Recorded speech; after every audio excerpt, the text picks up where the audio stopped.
ꯌꯥꯗ꯭ꯔꯕ ꯌꯥꯔꯦ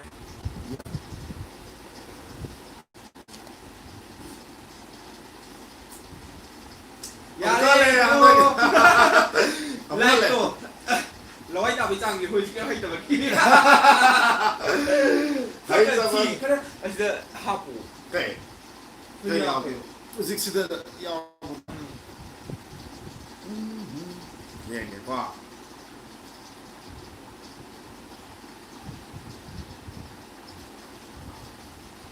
ꯒ꯭ꯌꯥꯟ ꯃꯦꯟ ꯇꯥꯗꯦꯗ ꯑꯍꯥꯟꯕ ꯑꯣꯏꯕꯒꯤꯔ ꯈꯪ ꯄꯣꯠꯇꯦ ꯆꯦꯠ ꯌꯥꯔꯕꯣ ꯆꯦꯠ ꯌꯥꯔꯕꯣ ꯅꯩꯔꯦ ꯀꯣꯡ ꯉꯥꯎꯅꯤ ꯁꯤ ꯌꯥꯔꯕ ꯆꯦꯠ ꯌꯥꯔꯕꯣ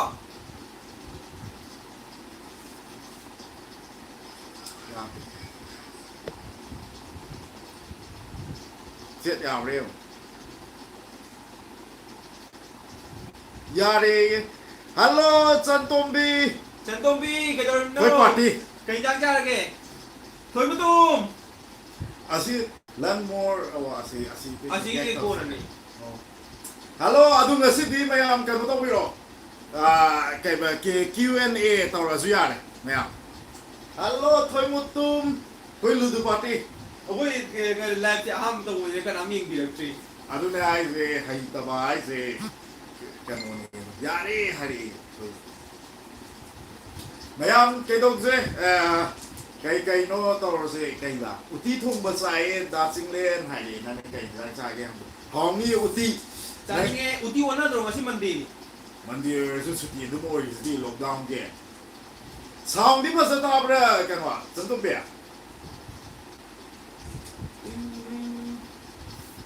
ꯍꯣꯏ ꯁꯨꯃꯥꯏꯅ ꯂꯥꯏꯚ ꯇꯧꯕ ꯌꯥꯔꯗꯤ ꯐꯩꯅꯦ ꯉꯍꯥꯟꯗꯤ ꯑꯩꯈꯣꯏ ꯈꯪꯉꯨꯗꯕ ꯍꯥꯏꯇꯥꯔꯦ ꯁꯤꯗ ꯑꯗꯨꯝ ꯍꯥꯏꯔꯛꯑꯣ ꯃꯌꯥꯝ ꯑꯦꯟꯇꯔꯇꯦꯟꯃꯦꯟ ꯇꯧꯔꯛꯑꯣ ꯈꯣꯠꯂꯣꯗꯣ ꯑꯗꯨꯝ ꯍꯥꯏꯔꯛꯑꯣ ꯍꯧꯖꯤꯛꯄꯨꯗ ꯃꯤ ꯑꯍꯨꯝ ꯋꯥꯁ ꯀꯩꯅꯣ ꯇꯧꯋꯦ ꯍꯥꯏꯔꯣ ꯁꯤ ꯃꯊꯛꯇꯩꯁꯦ ꯃꯤꯁꯦ ꯑꯣꯏꯔꯝꯅꯤꯌꯦ ꯍꯣꯏ ꯃꯤ ꯑꯍꯨꯝ ꯌꯦꯡꯕꯤꯔꯤ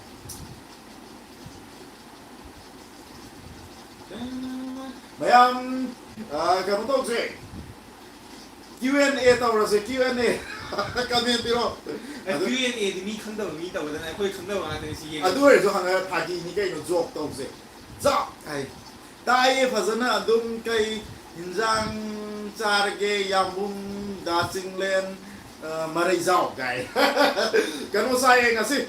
ꯍꯋꯥꯏ ꯊꯣꯡꯕ ꯆꯥꯏꯌꯦ ꯀꯩꯅꯣ ꯆꯟꯇꯣꯝꯕꯤ ꯍꯋꯥꯏ ꯊꯣꯡ ꯆꯥꯏꯌꯦ ꯏꯁꯩ ꯈꯜꯂꯛꯑꯁꯨ ꯏꯁꯩ ꯃ꯭ꯌꯨꯖꯤꯛ ꯌꯥꯎꯗꯕꯤꯗ ꯁꯛꯂꯛꯀꯅꯤ ꯉꯁꯤꯗꯤ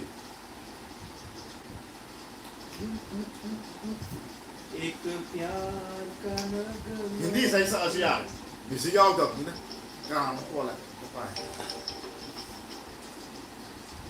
ꯍꯜꯂꯣ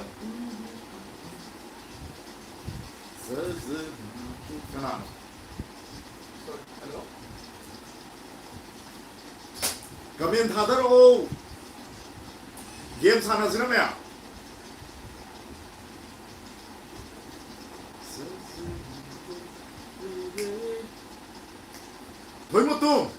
ꯊꯣꯏꯃꯨꯇꯨꯝ ꯀꯗꯥꯏ ꯆꯠꯈ꯭ꯔꯒꯦ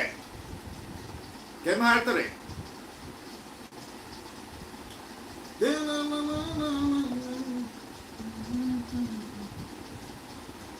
ꯀ꯭ꯌꯨ ꯑꯦꯟ ꯑꯦ ꯇꯧꯔꯁꯦ ꯌꯥꯔꯦ ꯍꯥꯏꯔꯤꯌꯦ ꯀꯩꯅꯣ ꯁꯔꯇꯥꯁ ꯀꯩ ꯃꯊꯦꯜ ꯆꯥꯔꯒꯦ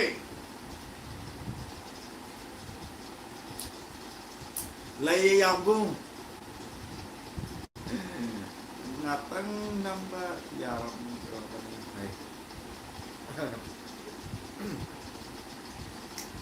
ꯆꯤꯡꯂꯦꯟ ꯂꯥꯛꯑꯅꯤ ꯆꯤꯡꯂꯦꯟ ꯐꯣꯟ ꯂꯥꯛꯇꯅ ꯄꯥꯏꯕ ꯑꯁꯨꯝ ꯊꯣꯛꯈꯤ ꯊꯣꯏꯃꯨꯇꯨꯝ ꯀꯩ ꯃꯊꯦꯜ ꯆꯥꯔꯒꯦ ꯍꯥꯎꯇꯦꯗ ꯉꯥꯅꯦ ꯍꯥꯏꯔꯤ ꯑꯁ ꯉꯥꯕꯨ ꯍꯥꯎꯇꯦ ꯍꯥꯏꯔꯗꯤ ꯅꯪ ꯁꯣꯏꯗ꯭ꯔꯣ ꯁꯔꯇꯥꯁ ꯉꯥ ꯍꯥꯎꯇ꯭ꯔꯗꯤ ꯅꯪ ꯐꯔꯛ ꯑꯃ ꯇꯥꯏꯍꯦ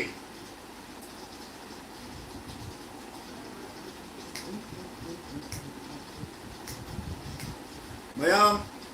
ꯀꯩꯅꯣ ꯂꯥꯏꯛ ꯇꯧꯔꯤꯉꯩꯁꯤꯗ ꯀ꯭ꯌꯨ ꯑꯦꯟ ꯑꯦ ꯇꯧꯍꯧꯔꯁꯦ ꯍꯪ ꯌꯥꯕ ꯀꯣꯏꯁꯟ ꯆꯤꯡꯂꯦꯟꯒꯤ ꯃꯔꯝꯗꯔ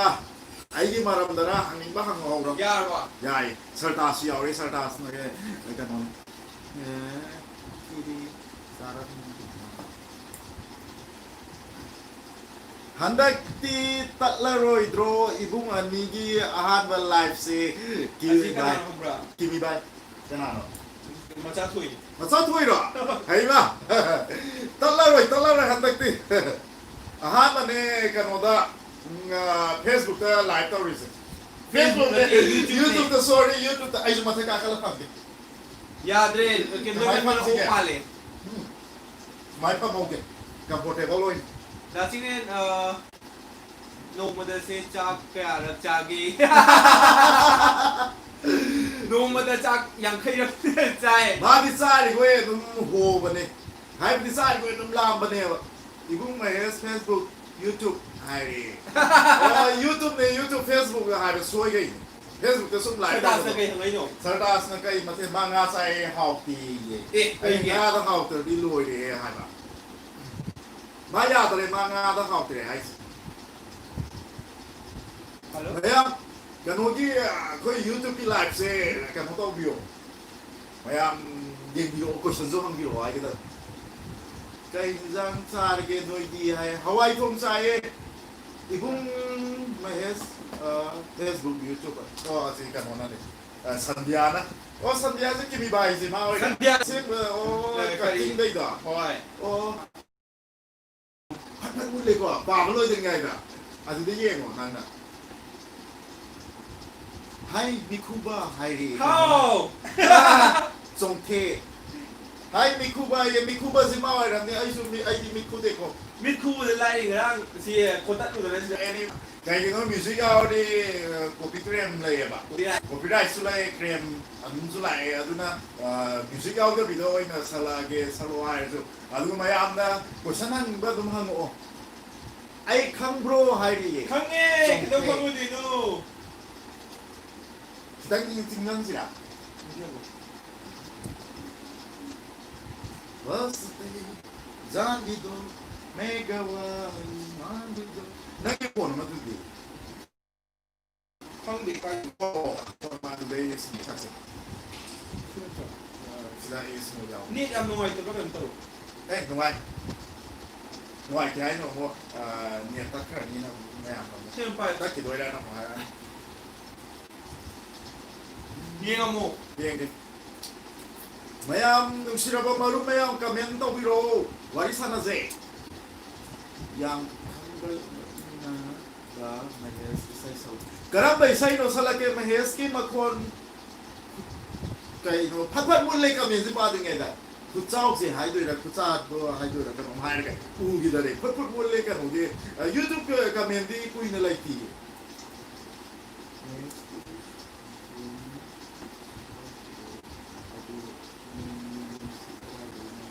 Oh kanone sunin kanota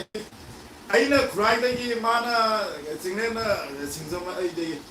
baste sakir oi sakke baste without music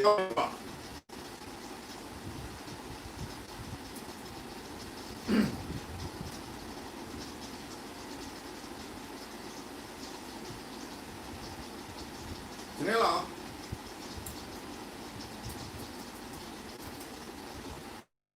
apa tu ini dan Hai ambung damahes halo halo sumtheng baste ne masalois halo omita sulai halo omita ison YouTube live to san mira pumaya yam nungsiye loi ma ngasina han mane kan to ba tinga du song le dero dam kan le khala di kan to la na music ha pro nan kuba kuro ai sala kasi di kung ani 쿠바쿠로 kung ani hum ne o kasi live to ke ready 1 2 3 bas di ꯗꯥꯆꯤꯡꯂꯦꯟ ꯂꯣꯠꯈ꯭ꯔꯦ ꯃꯤꯈꯨꯕ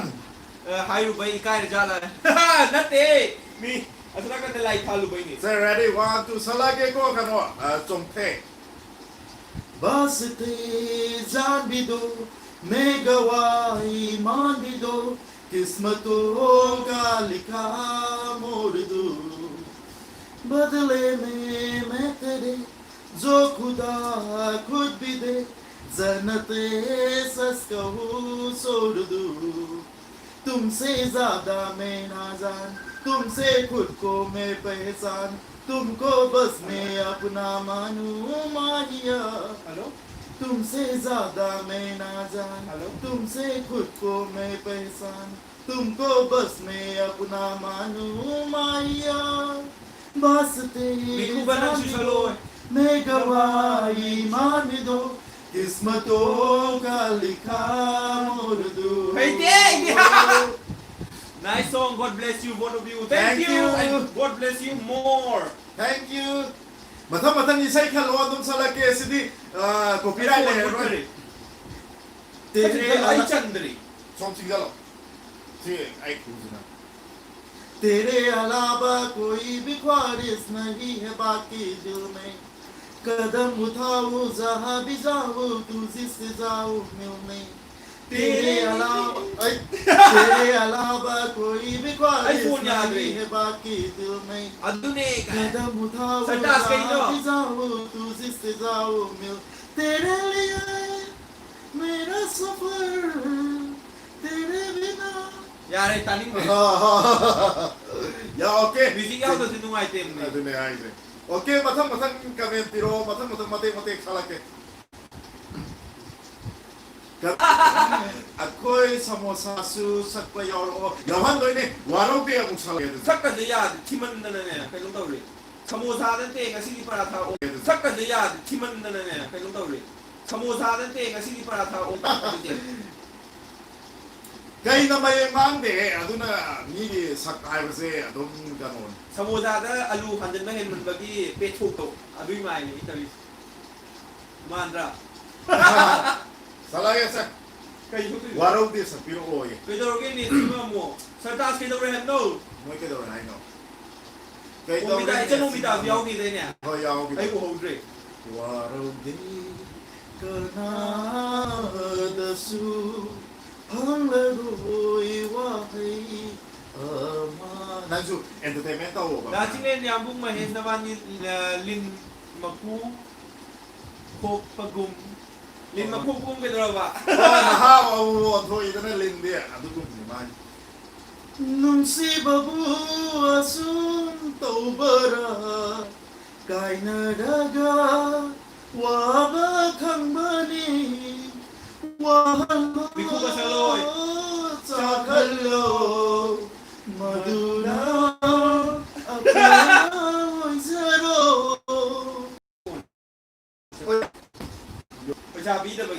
Pasabi da bagi mina niya tuloy therapy. Si sa niya sa pao. Isay Oh, happy lang. happy rango. Ya, salake se salake. Tu sector ke nang jo ape moi ni ka to busi paro tu kan nang nang ape muto dio. Nang acting dio. Kaya acting naman. Mayang gi bitte acting to. Na acting daw ba? La. Tapi na se. Kapnin na siya. Tapi na se. Kena anong si kalaki ba? Machatoy na. No masafo. Okay, salake tu di. Pira mitlu pira karigi sinthari lepalaitana he pira mitlu pira karigi sinthari lepalaitana kaina bakayagi thamoida hina maicha habiduna kaina bakayagi Ay, sunod, thamoida hina maicha habiduna he pira mitlu pira karigi sinthari lepalaitana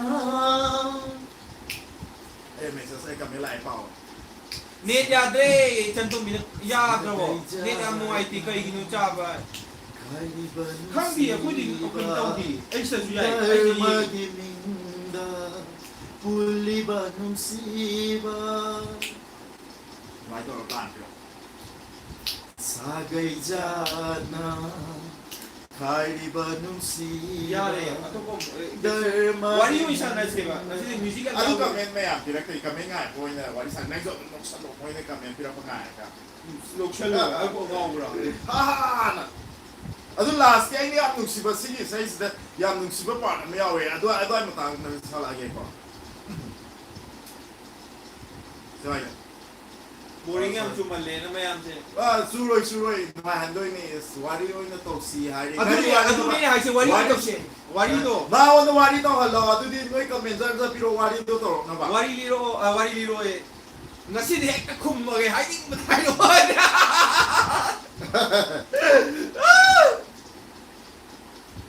sono chule adre net nuai te bung ani ngasi se net building like no permission for fun oh for phone oh phone ไปเป็นที่ก็เรียกว่า phone ที่ยิงในชู kunok to hari นกเซ่กันไลฟ์ที่ยังนี่ไลฟ์ที่ยังนี่ไม่ได้ไลฟ์ตั้งแต่เราก็เลยไลฟ์สตรีมต้องสิดานะ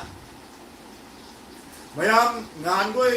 na te khoi dum u re ko e live to u to ni oh kan wo di live u da ni youtube da di live u to ba YouTube แต่ไม่ใช่ไลฟ์อะฮะแม่ ma ni goi se youtube da live do u ri นุ่มไอทีಅದು May आप काय काय चक्कर गेले ना थोय मग तुम दिला थोय तुम लागती ओरे लिसाई पाय ताना नहीं दिया सु लागते चिमला फोन तो मनी नंगी काय न मै चाक सीदी ai islo comment alle la ko do silate lei di kai sei dura akba ichielgi laija ising ne chuyam chape bung sing kai gi wajano asi de every live te di youtube live tana hena phajai eish thank you masatoy dati klena soy mutum funing masidi ko nasa poita ne hai gram akba ichielgi hadi apa ba do di ising na chol la bes mai na ung ne na tet kan ma to achauba palna sinthariba miludagi tiran sidi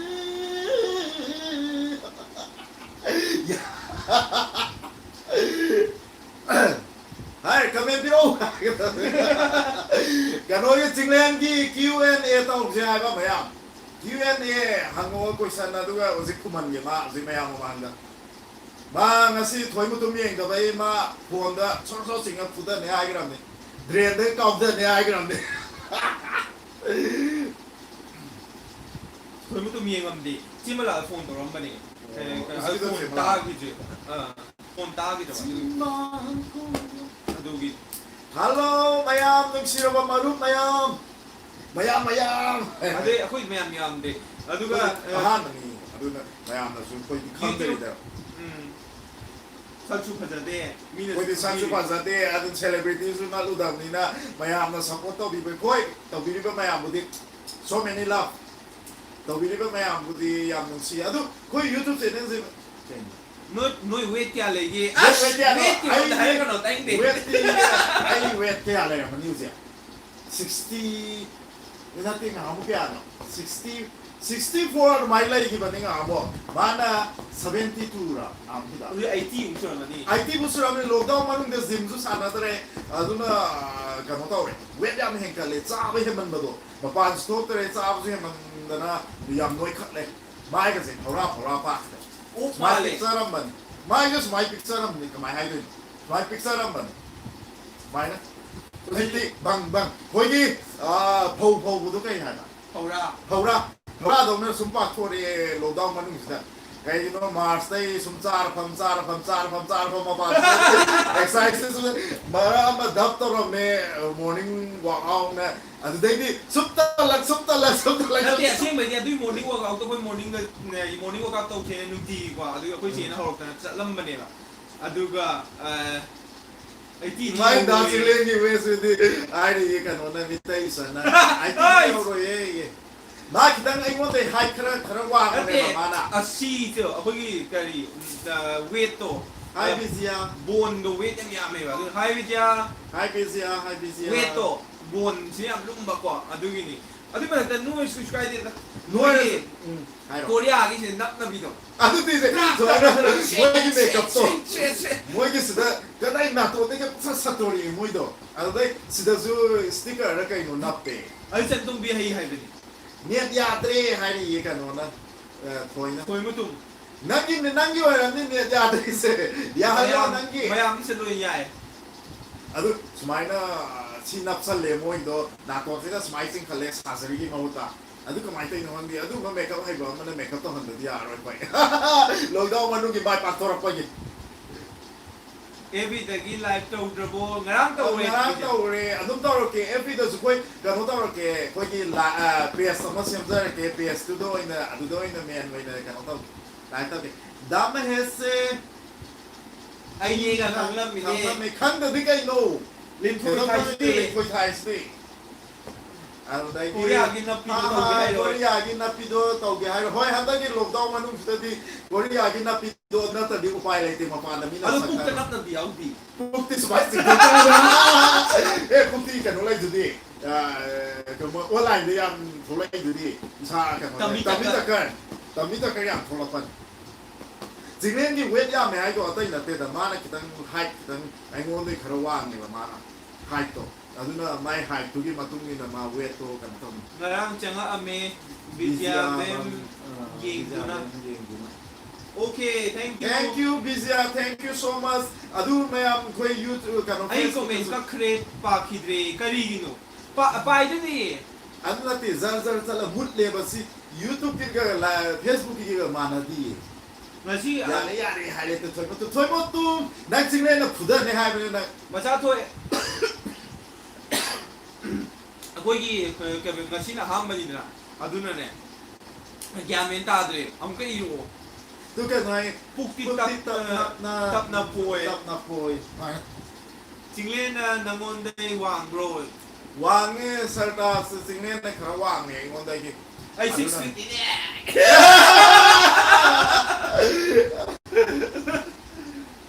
Dame sekali ni sai saglang aroi dro. Adu isai sagla zoom music out de video zoom bit mate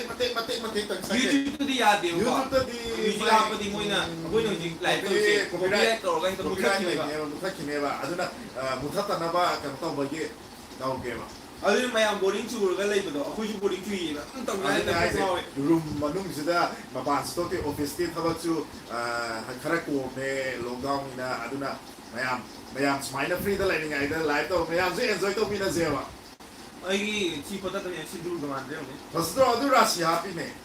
ที่เล็กตาดีราศีมาบุ้งอันนี้นะ nuai วาย thank thank you you พิ Pizia ซา thank you adum nuai se adum koi su nuai na adum mayam ga pullaga entertainment adum to si uzik chu adum hai ro game adu game sana ro ha si live ta adum sana ra live to di na live to di puda ra kana kap pasu ya มาเฮสซัมไลฟ์บักตาตาหันบัดูปักเจดียูคาโลยาเรื่อง yarba yarbe mo sampo hai ro ai adum to ke ai na live ta tai se tai na te da live se khara sang ba ai live se aduna sina khara kuma kan ai mai siam sang e ba kan ba sina kharaคนโตคิวนี่คาราปักโตคิวเนี่ยป่ะสมัยนั้นพี่ไงแต่ที่ไม่ยำสร้างเนี่ยป่ะ มาซัมฟอยดัดเกสักทีบาวาชรูมนะเกาลักทรีบ ไม่ยำตัวสมัยกันเลยแค่ตัวสมัยกันป่ะอุสกันนั่นสมัยกันลงหายเลยนะ มาซาถอยนี่ มาซาถ้วยละมาซาถ้วยตัวหายกันเลย ถอยมาตุ้มนั่งก็นั่งพอดีด้วยสิ่งสุดแล้วก็สมัยอุ้มเราก็เทียดกรอบกันหรอ อาสนาเนี่ยยำนาวันนี้ก็ตัว ดูไงนี่ อ่ะดูสิไม่ยำใกล้ๆมาเทียนสารนั่นก็ดูสู้กันเห็นพี่รออ่ะดูกี่มาตุ้งเงี้ยนะก็สู้กันมาต้องติดไอ้กี่ปาตรีไอ้ ไปตัวนี้บิจาแต่คนนั้น Bizia, thank you, Bizia, thank you, Bizia, ai badane dating len gi lai bak te se sindur number ma le hoi ngarang sindu nam garam ni ngarang de ngarang lai tau gi tau badane arau man na ne min chen mang de men khotat lu ba kapo ye company ne se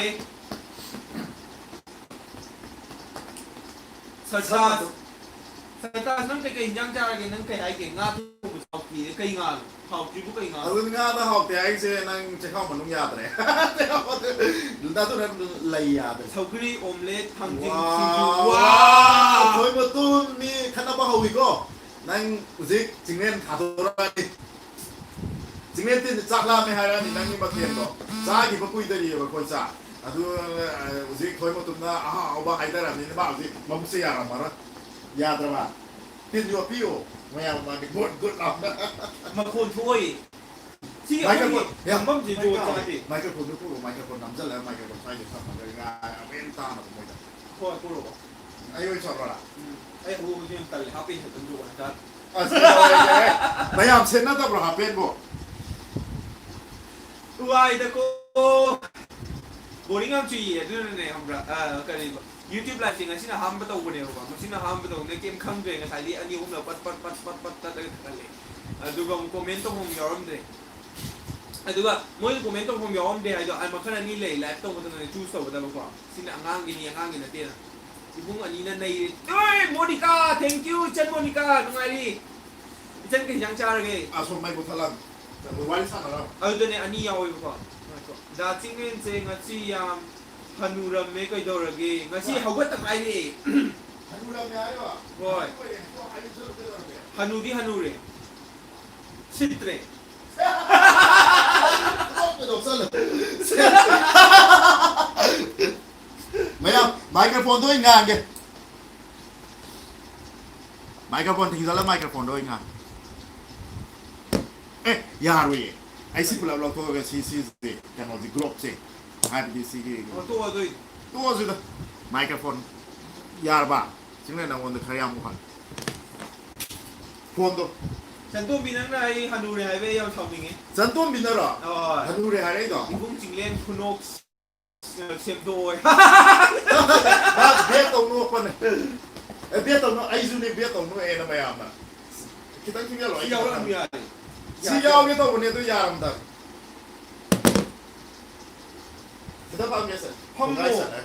ไอ้ชิลลิงไปอะไรดูนั่น จงจะละเกะตา ฮันูเร่เนี่ยเปลี่ยน งานไม่ไล่แต่ที่ไอ้สิสมัยอิสราเอลเรียกว่าอุตตมเนี่ยกันสิเป็นแหล่งใหญ่เลย งั้นสินะจินเสร็จปะจินบูชาบูชาลีเนี่ยไอ้จินเนี่ยมันชาเนี่ย หน่วยมาหน่วยเราไปอันตรายเลยเดรสคนอันตรายเลยสิ่งเล่นสิ่งเล่นรวยกันทั่วเนี่ยหายกัน ಅದು ಜಿನ್ ಖಂಗಾವ್ ಚಾದ್ರೆ T shirt ಟಿ ಖರ್ಚ್ ಆಯ್ಕೋ ಅದು ಈ ಮೇನ್ ಶರ್ಟ್ ಕೆ ಬಟನ್ ನಮ್ ಜಾದ ಬಟನ್ ಭಾಗಿದ button Samyum kalau ada ke ai samyum. ಪಾಖಂ ಕುಂಚಿ ಲೋಯನಿ ಲೈಸಾಬಿ ಚೆಕ್ಸಿನ್ ಖಿನಿ ಖುನೋಕ್ ತು Yaar ba ai usik samhai kalau ada bukan ai lagi. ಅರ್ಜಾವಕ್ ಯಾಮ್ ನುಂಗಾಯ್ ಬಿರಿ ಥ್ಯಾಂಕ್ ಯು ನುಂಗಾಯ್ ಗೆ Ai emoji sih onar. Mayam kami kayak ai no. มะกูคุกตุโอดาจิเลนฮิดาบจาโดยนี่ไฮได้ฮันุเดนะบะโอ้ย Hoi nang hai ke betul. Anu dona tu. ฮันุเดนะบะฮิดาตุพังเดเรเลยบุ้งอันนี้เขาจิเดลีดcondition ก็ไม่ตัวเองเดลีดต้องทำมั่วกูนี่จังหวะ Kamu นั้น adum เลย lagi ye kimi bai.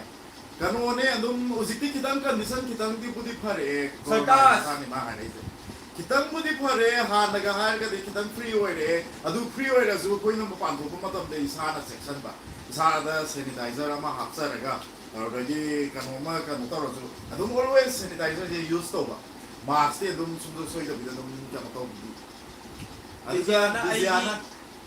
Papi na lui jo. Caramba, não vizia pai. วิจารณ์ตุ้งไปดีคนน่ะคุณชูหายสิดีก็อีกอยู่จ้าหนูคนเนี่ยถูกตุ้งไป Foi que não é, então mais que não se já para usar lá. วิจารณ์ก็คนนู้นจริงจริงอ่างอินเสตาบิบราเนี่ยดูกันแต่จ้าเราคุยจ้ะหุ่มชูรีแล้วที่วิจารณ์ก็ใส่ดีหุ่มมันเรื่องเนี่ยไอ้คุยป่าวิดีวิจารณ์ไอ้เราวิดี Ado na trago o hau da bagum ba o usar lá. Foi ป่า por ป่า conta ทุก minha. ตะบะ Nada do muito breve. มุดเลยสิได้ทุกเตะบักแม่ ꯑꯩꯉꯣꯟꯗ comment ꯊꯣꯛꯇꯦꯕ ꯃꯌꯥꯝ ꯁꯥꯎꯕ ꯌꯥꯗꯦ ꯐꯦꯁꯕꯨꯛꯀꯤ ꯂꯥꯏꯚꯀ ꯌꯨꯇꯨꯕꯀꯤ ꯂꯥꯏꯚꯀ ꯃꯥꯟꯅꯔꯝꯗ꯭ꯔꯦ ꯁꯤꯗꯤ ꯍꯥꯏꯐꯦꯠ ꯌꯥꯝ ꯊꯨꯅꯒ ꯄꯥꯎꯍꯧꯗ꯭ꯔꯗꯤ ꯌꯥꯗꯦ ꯄꯥꯎꯗꯧꯅ ꯇꯥꯏ SMS 5ꯔꯛ ꯁꯨꯔꯦꯌꯦ ꯕꯤꯖꯤꯌꯥꯅ SMS ꯍꯥꯏꯕ ꯍꯣꯏ SMS 5ꯔꯛ ꯁꯨꯔꯦꯌꯦ ꯊꯥꯈꯤꯕ ꯑꯝꯇ ꯄꯥꯍꯧꯗꯔꯦꯌꯦ ꯍꯥ ꯁꯔꯇꯥꯁ ꯑꯩ ꯄꯥꯔꯛꯑꯒꯦꯁꯦ ꯑꯩ ꯊꯨꯅ ꯈꯞꯄꯛꯑꯒꯦꯁꯦ ꯃꯄꯥꯟ ꯊꯣꯛꯇꯕ ꯏꯕꯨꯡ ꯑꯅꯤ ꯌꯨꯝ ꯋꯥꯏꯠ ꯑꯣꯏꯔꯦ ꯌꯨꯝ ꯋꯥꯏꯠ ꯑꯣꯏꯔꯦ ꯈꯪꯕꯤ ꯀꯃꯥꯏꯅ ꯇꯧꯔꯤꯅꯣ ꯑꯗꯨ ꯍꯧꯖꯤꯛ ꯑꯩ ꯄꯥꯏꯗꯨꯗꯤꯀꯣ ꯖꯔ ꯄꯥꯔꯛꯑꯒꯦ ꯁꯤꯗꯤ ꯀꯩꯅꯣ ꯇꯧꯋꯦꯕ ꯀꯃꯦꯟꯁꯦ ꯐꯠ ꯐꯠ ꯃꯨꯠꯂꯦꯕ ꯗꯥꯁꯤꯃꯦꯟ ꯀꯃꯥꯏ ꯊꯣꯛꯑꯣꯏꯗꯣꯏꯅꯣ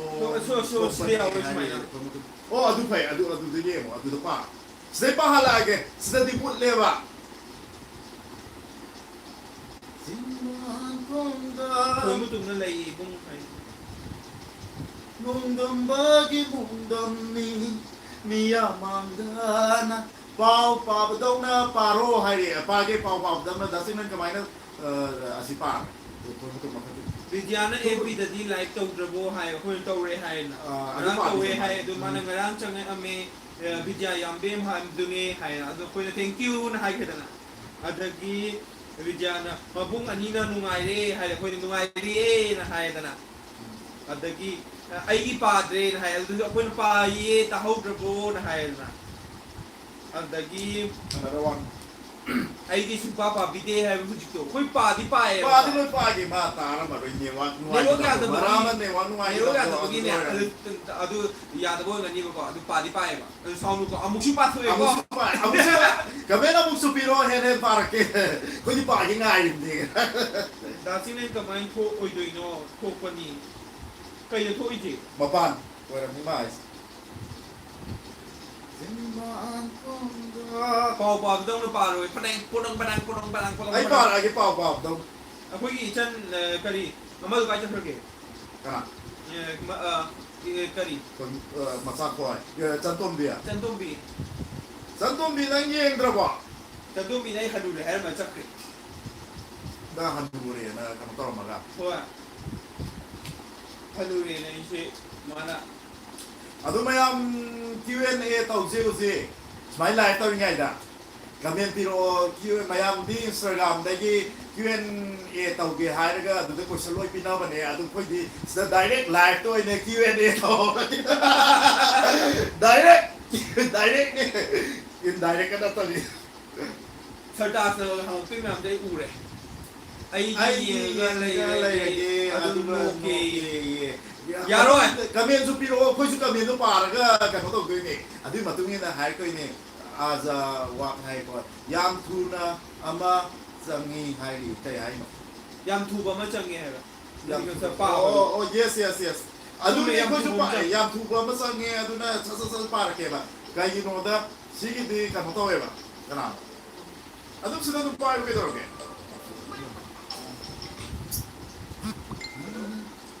ꯅꯦꯠ ꯆꯞꯄꯦ ꯍꯥꯏꯌꯦ ꯀꯩꯅꯣꯅ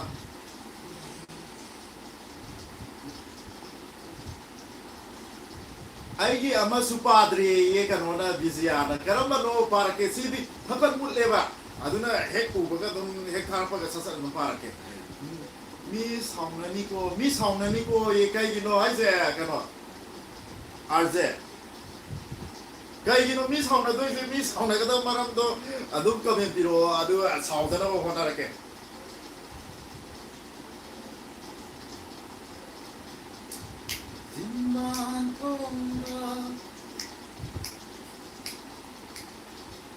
ꯄꯥꯎ ꯄꯥꯕꯗꯧꯅ ꯄꯥꯔꯛꯀꯦ ꯃꯔꯤ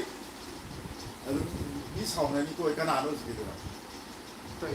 ꯀꯅꯥꯅꯣ ꯐꯣꯟ ꯇꯧꯔꯛꯏꯁꯦ ꯄꯥꯕꯤꯔꯛꯇ꯭ꯔꯦꯅ ꯍꯥꯏꯌꯦ ꯑꯩꯒꯤ ꯏꯁꯩ ꯑꯃ ꯍꯥꯏꯕ ꯀꯔꯝꯕ ꯏꯁꯩꯅꯣ ꯕꯤꯖꯌ ꯃꯥ ꯍꯥꯏꯁꯦ ꯏꯁꯩ ꯍꯥꯏꯕꯗ ꯁꯜꯂꯛꯇꯕꯩꯅꯦ ꯃꯥ ꯁꯥꯎꯔꯤꯁꯦ ꯑꯇꯩꯒꯤ ꯑꯣꯏꯔꯝꯗꯥꯏ ꯕꯤꯖꯌ ꯍꯥꯏꯔꯣ ꯏꯁꯩꯗꯣ ꯁꯜꯂꯛꯀꯦ ꯃꯇꯦꯛꯇꯪ ꯑꯣꯏꯔꯁꯨ ꯀꯔꯝꯕ ꯏꯁꯩꯅꯣ ꯕꯤꯖꯌ ꯀꯔꯝꯕ ꯏꯁꯩꯅꯣ ꯍꯥꯏꯕꯤꯔꯛꯑꯣ ꯑꯗ Q&A ꯇꯧꯗꯣꯏ ꯑꯣꯏꯔꯗꯤ ꯗꯥꯏꯔꯦꯛ ꯍꯪꯂꯒꯦ ꯏꯕꯨꯡ ꯑꯅꯤꯗ ꯍꯣꯏ ꯍꯪꯉꯣ ꯃꯤꯇꯩ ꯆꯅꯨ ꯃꯤꯇꯩ ꯃꯌꯦꯛ ꯏꯆꯟ ꯃꯤꯇꯩ ꯆꯅꯨ ꯍꯥꯏꯁꯨ ꯐꯖꯩ ꯀꯩꯅꯣ ꯃꯥꯁꯨ ꯃꯤꯇꯩ ꯆꯅꯨ ꯑꯝꯇ ꯁꯛꯄꯤꯌꯣ ꯃꯇꯦꯛ ꯑꯃ ꯀꯔꯝꯕ ꯏꯁꯩꯅꯣ ꯍꯥꯏꯔꯣ ꯁꯛꯄꯤꯌꯣ ꯀꯔꯝꯕ ꯏꯁꯩꯅꯣ ꯍꯥꯏꯕꯤꯔꯛꯑꯣ ꯕꯤꯖꯤꯌꯥ ꯍꯥꯏꯔꯣ ꯏꯁꯩꯗꯣ ꯁꯛꯂꯛꯀꯦ ꯌꯥꯝꯕꯨꯡ ꯗꯥꯃꯍꯦꯁꯦ ꯗꯥꯆꯤꯡꯂꯦꯟꯁꯦ ꯗꯤꯃꯥꯟ ꯌꯥꯝ ꯊꯤꯖ ꯍꯣꯏ. ꯗꯤꯃꯥꯟ ꯁꯥꯕ ꯅꯠꯇꯦ ꯑꯩ ꯐꯣꯟ ꯑꯣꯐꯤꯁꯀꯤ ꯐꯣꯟꯅꯦ ꯂꯥꯛꯏꯁꯦ ꯑꯣꯐꯤꯁꯀꯤ ꯐꯣꯟꯗꯣ ꯄꯥꯏꯗ꯭ꯔꯒꯗꯤ ꯑꯩꯈꯣꯏ ꯀꯔꯤ ꯆꯥꯗꯣꯔꯤ ꯑꯗꯨꯅꯦꯕ ꯃꯁꯤ ꯈꯪꯗ꯭ꯔꯦ ꯁꯨꯃꯥꯏꯅ ꯍꯥꯏ ꯕꯤꯖꯤꯌꯥꯅ ꯍꯥꯏꯔꯛꯏꯁꯦ ꯍꯣꯏ ꯁꯛꯂꯛꯀꯦ ꯀꯔꯝꯕ ꯏꯁꯩꯅꯣꯁꯤ ꯃꯥ ꯍꯥꯏꯒꯦ ꯑꯗꯨꯅꯦꯕ ꯃꯁꯛ ꯃꯁꯤ ꯈꯪꯗ꯭ꯔꯦ ꯁꯨꯃꯥꯏꯅꯅꯤ ꯀꯔꯝꯕ ꯏꯁꯩꯅꯣꯗꯤ ꯈꯪꯗ꯭ꯔꯦꯕ ꯑꯩꯁꯨ ꯁꯛꯂꯛꯀꯦ ꯏꯁꯩ ꯑꯗꯨꯒ ꯀꯩꯅꯣꯅ ꯀꯃꯦꯟ ꯍꯥꯏ ꯆꯤꯡꯈꯠꯂꯣꯏ ꯀꯔꯤ ꯑꯃꯨꯛ ꯅꯧꯅ ꯏꯕꯤꯔꯛꯑꯣ ꯃꯆꯥ ꯊꯣꯏꯅ ꯃꯆꯥ ꯊꯣꯏ ꯑꯃꯨꯛ ꯅꯧꯅ ꯏꯕꯤꯔꯛꯑꯣ ꯂꯤꯟꯊꯣꯏꯅ ꯑꯩꯒꯤꯁꯨ ꯄꯥꯗ꯭ꯔꯦ ꯀꯥꯏꯅ ꯄꯥꯏꯗꯨ ꯂꯣꯏ ꯅꯪꯒꯤ ꯄꯥꯏ. Q&A ꯇꯧꯔꯁꯦ ꯍꯥꯏꯗꯤ ꯗꯥꯏꯔꯦꯛ ꯍꯪꯂꯒꯦ ꯍꯥꯏꯔꯒ ꯑꯩꯁꯨ ꯄꯥꯗ꯭ꯔꯤ ꯍꯥꯏꯔꯛꯏꯌꯦ ꯂꯤꯡꯊꯣꯏ ꯑꯩꯁꯨ ꯄꯥꯗ꯭ꯔꯤ ꯆꯤꯡꯂꯦꯟ ꯅꯨꯡꯉꯥꯏꯇꯦꯗ ꯀꯔꯤ ꯏꯁꯩꯅꯣ ꯍꯥꯏꯔꯣ ꯃꯇꯦꯛꯇꯪ ꯑꯣꯏꯔꯁꯨ ꯉꯥꯡꯉꯛꯑꯒꯦ ꯍꯥ ꯆꯤꯡꯂꯦꯟꯒꯤ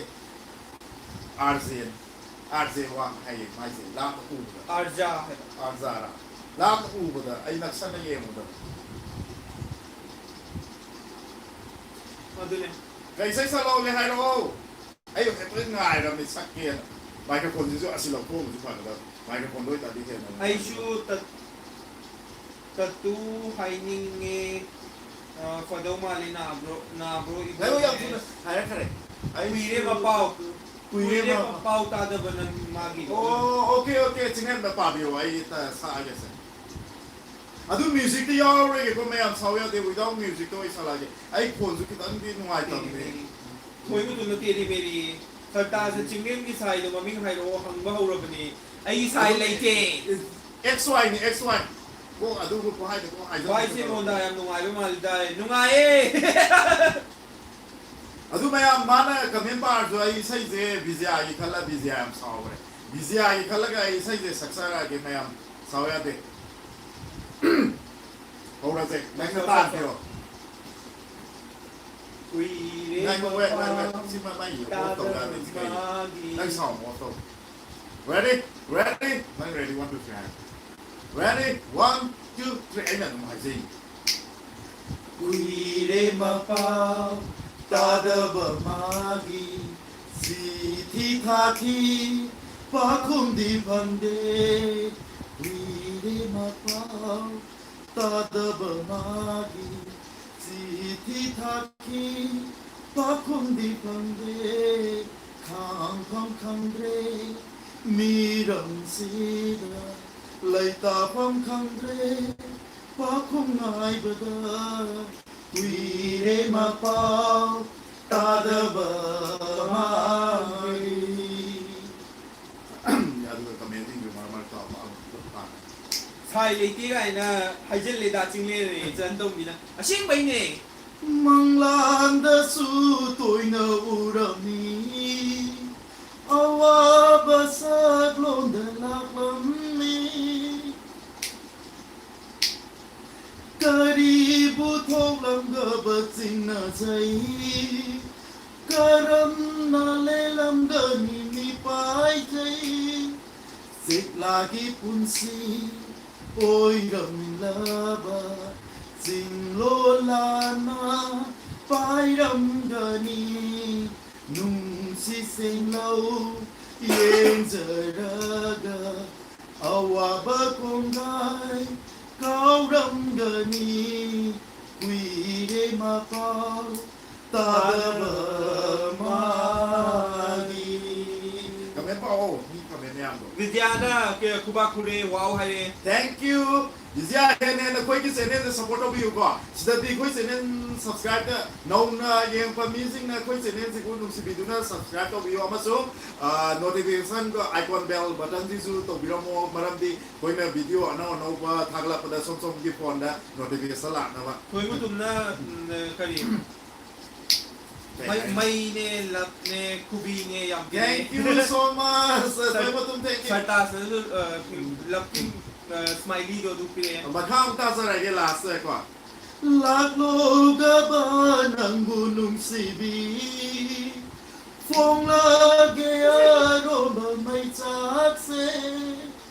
ꯁꯃꯨꯗ꯭ꯔꯒꯤ ꯇꯣꯔꯕꯥꯟ ꯈꯨꯗꯤꯡꯗ ꯈꯨꯁꯝꯅꯅ ꯆꯠꯃꯤꯟꯅꯁꯤ ꯑꯃꯨꯛꯇꯪ ꯑꯋꯥ ꯅꯨꯡꯉꯥꯏ warisamina kuning ipaw kamlage pena kumon kaya urak lay nanggu idop kare lilak paware guire mata tadaba magi คุยได้คุยได้คุยได้ guire mata tadaba magi โอเมตานะกระเทียมเลยได้นี่ Kaya hagi betul lah, itu tolak tarik. Aduh kalau stop the toilet di mana kadang ni, kaya support kaya tahu kan dia mo. ตะกี้ไม่ได้มีจันนะประบูเดวากีมุกาเบลาตัวสักโลย Mukana, mukabala, oh lela, โอ้ oh lela. Mana ini lah, sepis lah. สตาร์สเลยเป็นนี่เลยเป็นนี่ Setelah siang kang ikut. Mile ho tum humko. Yes, I like that song. I salah kaya tu saya tu. Mayam tamina se nanti juga main numpa biu ko. Aina kamu tu mayam di. नसीबो से चुराया है मैंने Biski guliro. किसके दूर करो Mile ho. ที่เกี่ยวยูทูบเดอร์ไลฟ์ตัวบุษ Mai. นุ่งสักที่จะเล็ก Saki wadi ko ka M100 da ma di saki kaluran we nanti. Saki wadi ka M100 saki kai na may mapot. นาซีมาชานไฮ Mayam tabinar si ko dudi kan anu si khalakit da. Oh si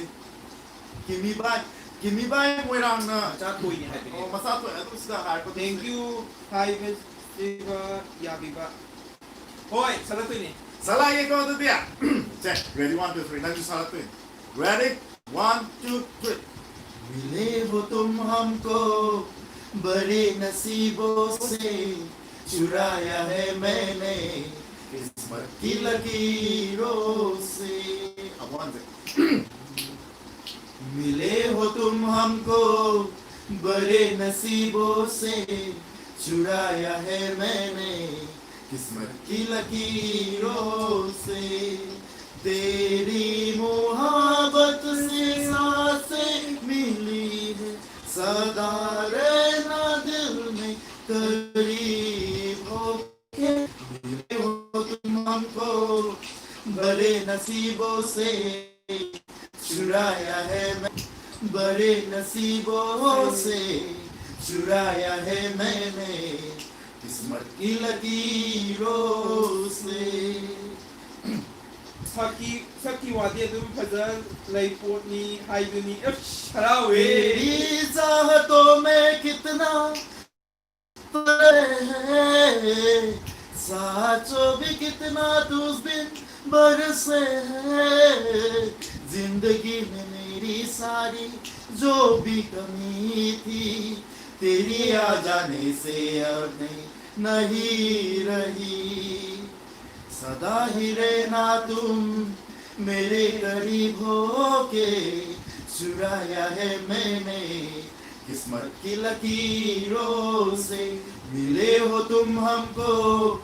बड़े नसीबों से चुराया है मैंने किस्मत की लकीरों से लोईसा लगे को आदुना सब्सक्राइब तो वीडियो कदम ने शेयर तो वीडियो कदम ने नोई नोई के फ्रेंड्स आकर से इंदु द कोई से ने सपोर्ट तो बन कदम ने को โอ้ยอังเทมลันพวยบะฮัลโหล बाहों में तेरी अब यारा जन्नत है मांगी खुदा से तुमको मानत है तेरी वफा क्या सहारा मिला है तेरे ही वजह से अब मैं जिंदा हूँ तेरी मोहब्बत से जरा भी होके चुराया है मैंने किस्मत की लकीरों से तेरी तेरी मोहब्बत से सांसें ยาตัวสิ ओके ओके थैंक यू सिबुसान भाई तमाम थैंक यू कनानो जिगे की Masatoy. मसातोय Nakaw, balik sige. Sorry Yung tubig. Sorry thank you मसातोय थैंक यू वंस अगेन मसातोय ना हट ना सही से हम सान करे โดยมุตุมนะ ยามให้ไอซูยองเงดาซิงเลนหายเด็ก โดย default ตุมินนะยิงบัลเลยเจอเกโดยมุตุมนะ next game หายไป อา หร ส อย ามนุ่งไอ้นี่ใส่สักยาวนี่ นี่ นะ หาย สิ ไป มา เลยเขาเรียนสิดี thank you นะสิมาสักชิลาโอ สักสี่ใส่มาตีใส่ไว้ต่อเลยมายาม Q&A สุหังอัตเรียมตา VGI ยังคงนะ thanks มาบุงอันนี้ most welcome most welcome from our world from our heart ไอ้ตาเรียนนะ thank you เมื่อ so ยัง much ขึ้นกันถูกไหมยังให้ไอ้ชิองนี่เงดาจริงเลยยาวชิลาโอ oh my god ไฮเรียนสุดเสีย สุเซน what's up อันดุมีเงี้ยไฮเรียนสักโอไฮเรียนสัตว์ราศีอุสิกิวาริลีโรไฮเรียนตาเรียนสักโออินะไฮเรียนมาสิกไปเลยนะมาสิกกับเบนซิปีบังทางมารวยเองไม่มาอีกนะ so Susan what's up how are you ไอ้ เลยโก้เลยโก้เลยคุยดิเก่งก็เลยเก่ง thank you ชาณตัวตัวนี้งั้นสิที่ YouTube นี่เนี่ยแต่ปุ่งอันนี้ตัวเราได้ไอ้ก็ต้องมาอย่างนั้นเพจเลยก็คุยมาเนี่ยเสพาตัวนี้งั้นสิที่ใครกินตรงงั้นสิกินตรงมิจิมาเลี้ยงกินนะบ้าหากที่ boring อ่ะสุดก็ไม่สตอบบางทีที่เลี้ยงอะไรจุดบริเวณด้วยน้องคนนี้มาอย่างนั้นอันนั้นแบบนั้นนุ่งอะไรสุดท้าย Susan I'm super fine good to know that so what's up what you doing you had your lunch always weather always weather อะดูมายามหายไปรอ next by next นุ่มคันอิสัยคันบิโรนุ่มสักสาระเกี่ยคุยนะไม่ทราบคนเดียวโดอีบุ้งจิงเล่นดี มาสอบเนี่ยสิใส่จะสักตัวสิใส่ ไอ้กูโรเราคนเดียว oh wow you only done what you had I think you must have had an amazing dish again yeah Maga dish very tasty I don't okay know near walk high yes Susan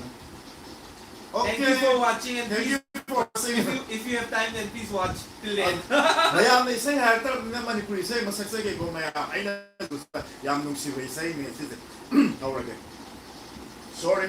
อาเปตันกันต้องเก็บนะนุ่งอันนู้นเวลาเจ้านาที่จังขันมาลอยปีสิงช่างนาตุ้มปักเล็บลีไอ้คอยอันนี้กี่ตัวบุยลีไอ้คอยอันนี้กี่ตัวบุยลีอาสังบาหน้านาจะได้ทุกมาตามนักสันตัวป้าลำหานาพรลีไอ้คอยอันนี้กี่วาริบุตารีไอ้คอยอันนี้กี่วาริบุตารีแกแบบจูบินนี่สิจูบินไหนสิครับมัน Ang nagchingin no po sini ay na PLC. เรากี่มันนะ Ay no king na kono no eh. ดู No ทางกู no ay ni wakan na. ใกล้ไหมจ๊ะ Oren dagi pya lab jome kaha ye mo yang tin no ay ni. Thoi mu tu kai no YouTube tara. YouTube ตัวเรานัดกัน Susan na chai si smoke pork with a kuni. ว้าวคุณีวิดาคุณีอ่ะunbelievable Arjawak na Jubin gi am ta sa no ko dai. Jubin chai ka na. จูบินให้สิไอ้ตาที่น่าเกิดมาดูสิงห์ตัวไอ้นั่น Susan thanks. Sarta. Ye mo no yam sang bani. Ay di mukabala do sagla sagla daan no ko. บุกอาบลาสักพิโรไอ้ละสักแค่สักแค่เนี่ย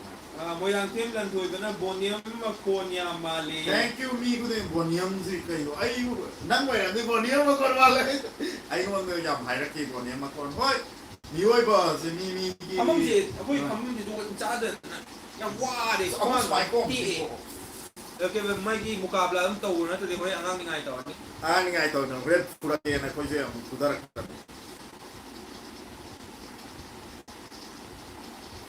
Naltro kari mai te me ichan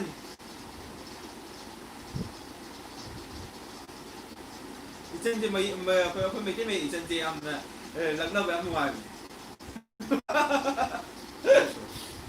mukabala olela ako na ang sa peto si mukabala ko mukabala MUKABALA YouTube ตอนนี้ดาจิงเล่นเดลิงทางเรียนเฮโร่โดยังมุ่งเคยมันบันนี้ยังตียิงว่าที่สมาร์ทด้วยบันนี้ว้าว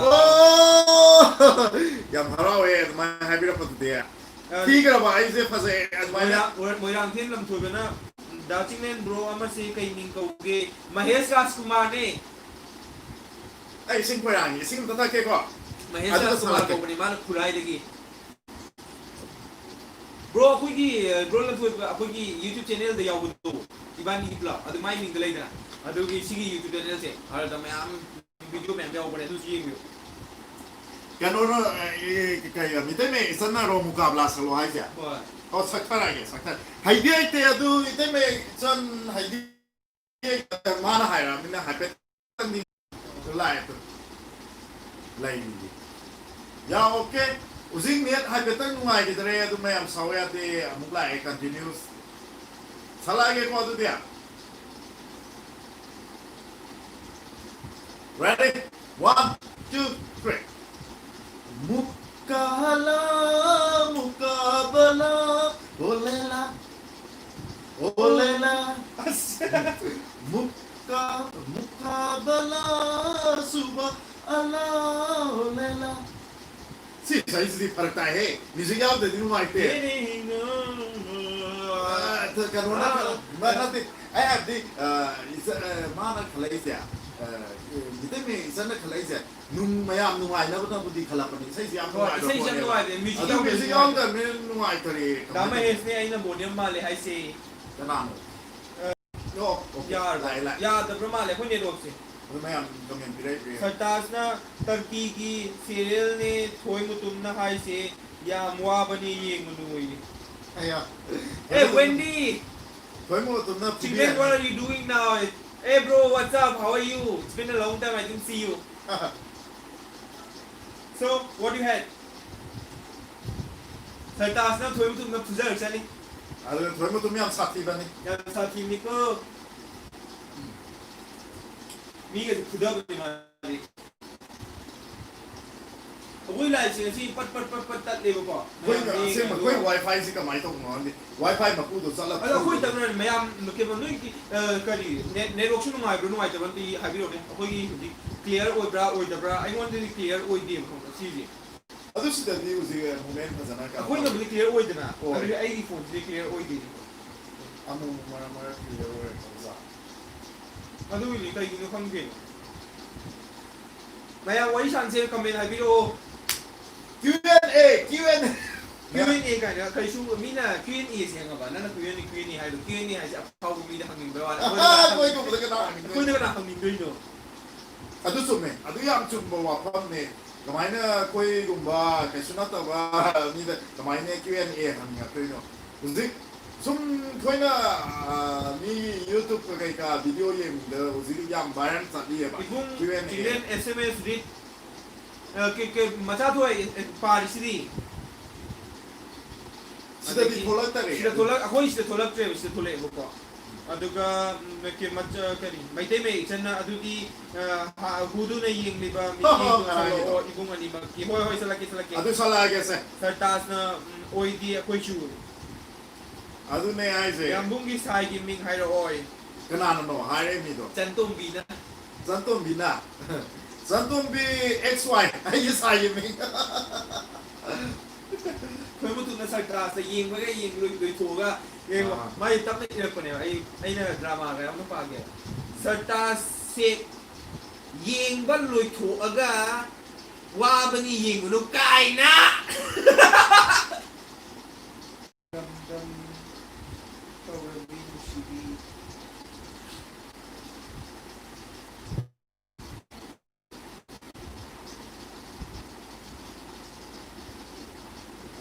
ke macha thui na ne lamdam tahorabi nushibi di sei hai kari sai no duna adum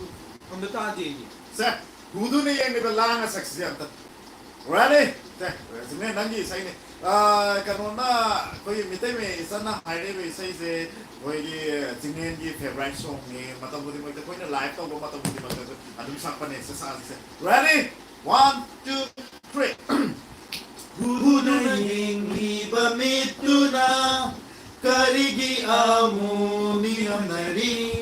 Love the crow ay gitamoy sen tamoy kurandi nang na अदुम sa waya Kuduna Yengliba mituna Karigi amo ninganari Lauja kro aigi tamoy se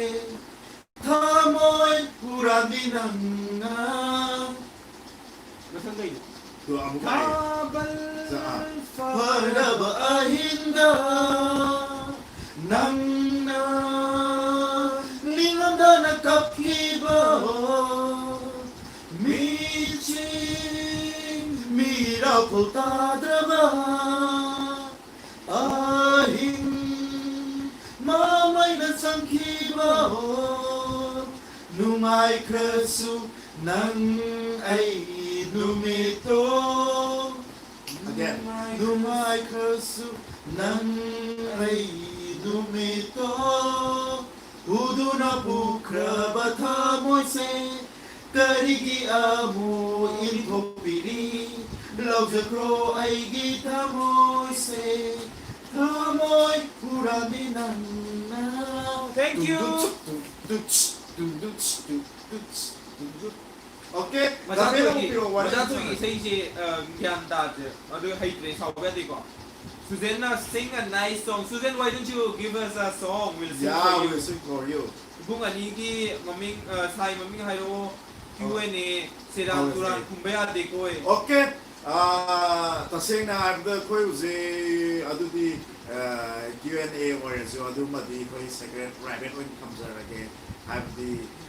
Praveen Adhikari, hi bro, what's up? adumadi no magkangmo tamda dum kangjaro. कैसा है क्या हालचाल? साई की मतंग से माँ की चोरी Nine size the lady. I size the lady. Okay.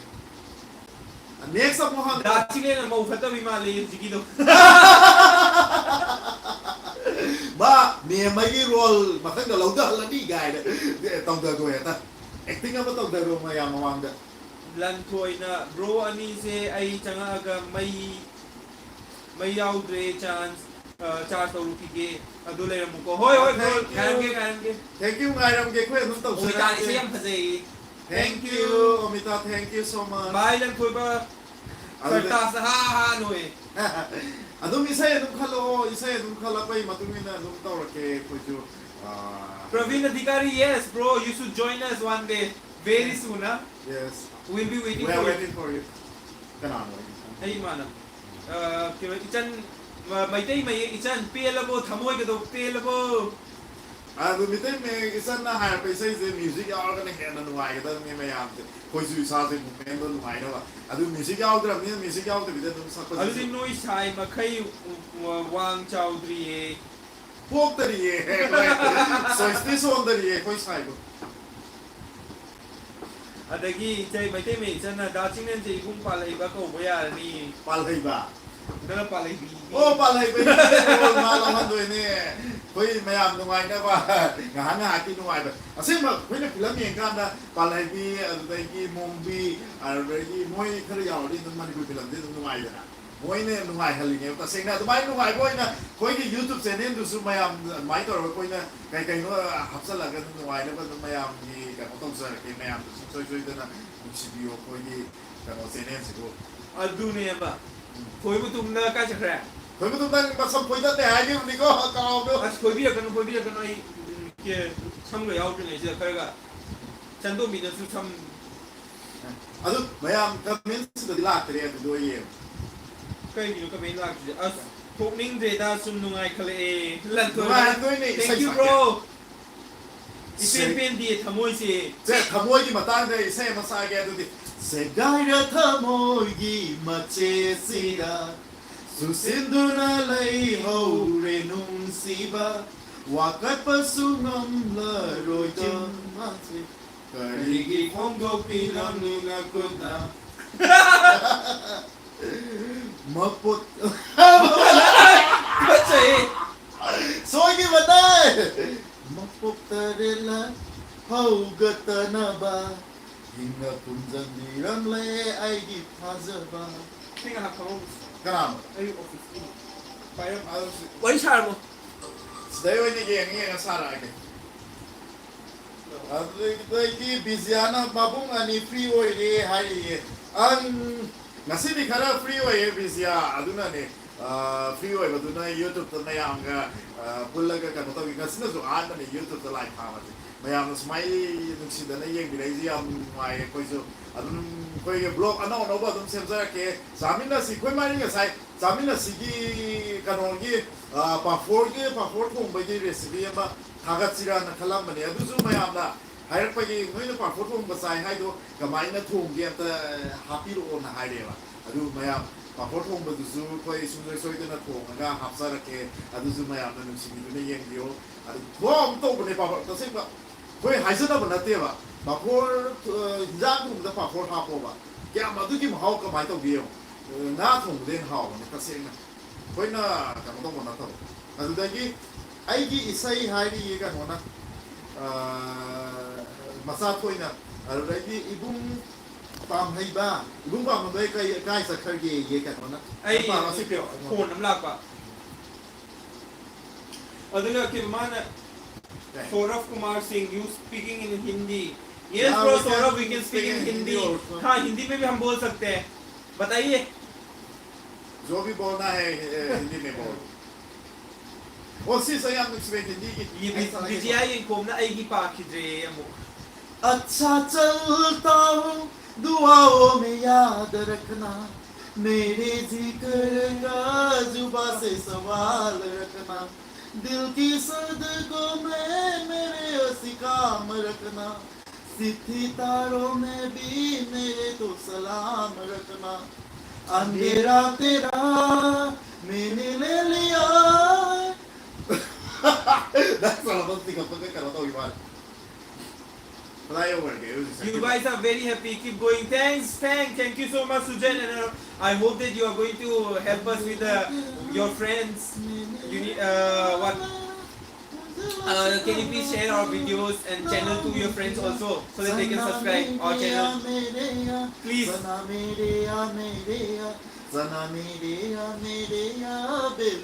Macha thoi chal lage.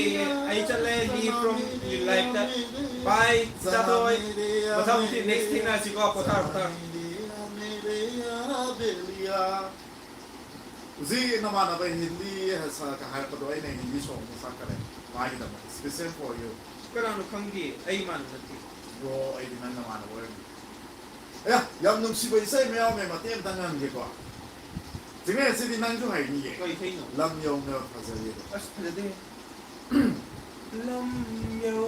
na. मते एकदम बोले Jare. Puri ma da.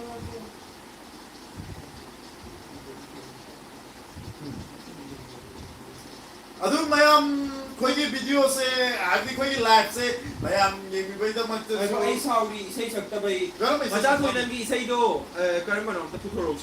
Ay bai ta ke to. Ay ko macha thoi ko. से याम नुक्सी बा मयाम मैं अदु थी वो ऐसी सही साउंड के मते तक words Lamdam tam na lai hauraba nang bol ning sing tu na lai ni. Okay, macha thoi kai isay no shi maming phadanam ta hairu. Ay kya menta ni. Thi ba tu khang re. प्यार करा एक पल दी सोबा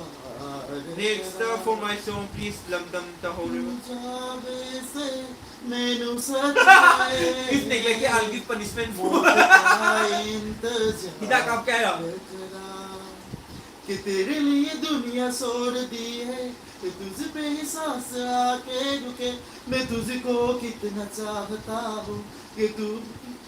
ये तू कभी यार, सोच सीखी होगी ना ना? सके कि तेरे लिए Lamdam ta haurabi nusibi.